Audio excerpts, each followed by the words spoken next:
ರಾಜ್ಯದಲ್ಲಿ ಇಂದಿನಿಂದ 4 ದಿನ ಗುಡುಗು ಸಹಿತ ಮಳೆ. ಬೆಂಗಳೂರು ಸೇರಿ 15 ಜಿಲ್ಲೆಗೆ ಯೆಲ್ಲೋ ಅಲರ್ಟ್.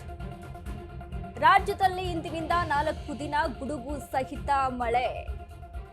ಬೆಂಗಳೂರು ಸೇರಿ 15 ಜಿಲ್ಲೆಗೂ ಯೆಲ್ಲೋ ಅಲರ್ಟ್ ಘೋಷಣೆ ಆಗಿದೆ.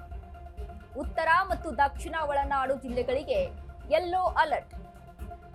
ಬೆಳಗಾವಿ, ಧಾರವಾಡ, ಹಾವೇರಿ, ಗದಗ, ಕೊಪ್ಪಳ, ವಿಜಯನಗರ, ಚಿತ್ರದುರ್ಗ, ದಾವಣಗೆರೆ, ಶಿವಮೊಗ್ಗ, ಚಿಕ್ಕಮಗಳೂರು, ಹಾಸನ, ಮೈಸೂರು, ಮಂಡ್ಯ, ತುಮಕೂರು, ಬೆಂಗಳೂರು ಸೇರಿ ಹಲವೆಡೆ ಮಳೆ ವೇಳೆ 40ರಿಂದ 50 ಕಿಲೋಮೀಟರ್ ವೇಗದ ಬಿರುಗಾಳಿ ಸಾಧ್ಯತೆ.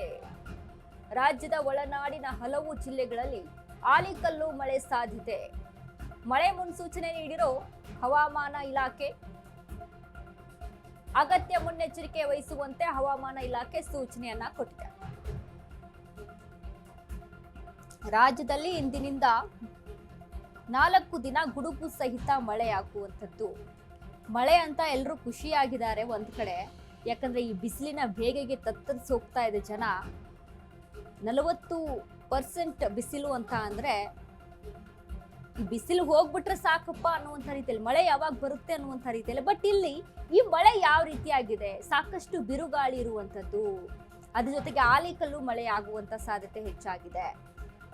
ಬೆಂಗಳೂರು ಸೇರಿ 15 ಜಿಲ್ಲೆಗೆ ಯೆಲ್ಲೋ ಅಲರ್ಟ್. ಇವತ್ತು ಸಾಯಂಕಾಲ ಬೆಂಗಳೂರಲ್ಲೂ ಸಹಿತ ಸ್ವಲ್ಪ ಮಟ್ಟಿಗೆ ಮಳೆ ಆಯಿತು.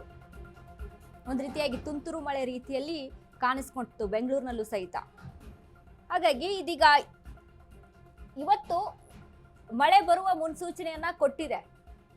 ರಾಜ್ಯದ ಬೆಂಗಳೂರಿನಲ್ಲೂ ಸಹಿತ ಸಾಯಂಕಾಲ ಆದಂತ ಒಂದು ತಕ್ಕ ಮಟ್ಟದ ಏನು ಮಳೆ ಇದೆಯಲ್ಲ, ಅದು ಸಹಿತ ಈಗ ಮಳೆ ಬರುವಂತ ಸಾಧ್ಯತೆಗಳನ್ನ ತೋರಿಸ್ಕೊಟ್ಟಿದೆ. ಬಟ್ ಬಿರುಗಾಳಿ ಸಹಿತ ಮಳೆ ಇದೆಯಲ್ಲ, ಇದಕ್ಕೆ ಜನ ತತ್ತರಗೊಳ್ಬಹುದು. ಯಾಕಂದ್ರೆ ಕೃಷಿಕರಿಗೆ ಭಾರಿ ಎಫೆಕ್ಟ್ ಆಗುತ್ತೆ. ಆಲಿಕಲ್ಲು ಮಳೆಯಿಂದ ಬೆಳೆದಂತ ಬೆಳೆಗೆ ಭಾರಿ ಎಫೆಕ್ಟ್ ಆಗುತ್ತೆ.